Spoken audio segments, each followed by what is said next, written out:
Hi, my name is Nia Lewis, and I'm pursuing a degree, a bachelor's degree in interdisciplinary studies with a concentration in health sciences.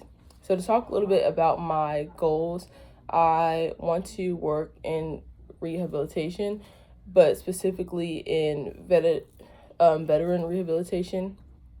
As a career path, I would like to be a physical therapist or occupational therapist working for the VA and transition to get my master's in a prosthetics and orthotics program. This is something that's really always interested me because I have a lot of veterans in my family, and I knew I didn't want to actively serve, but I wanted to contribute.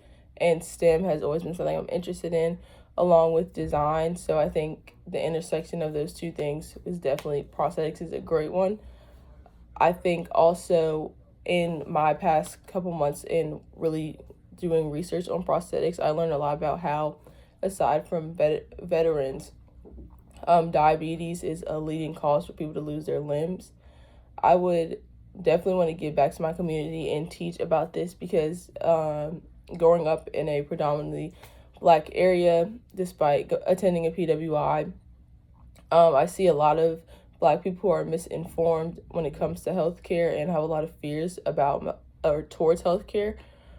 So I would definitely want to use my degrees and research to give back to my community and work as a doctor or as a physical therapist in my community because it's always important to have representation, and that makes people feel a lot more comfortable when you're talking to a doctor or working with a doctor that looks like you. I also want to, not as a degree, but want to really teach that the dangers of losing your limb to something like diabetes, and diabetes is something that heavily affects the black community. So learning about nutrition and little things like that, making sure people know about their physicals and all their doctor's appointments that they need. So yes, thank you for your consideration.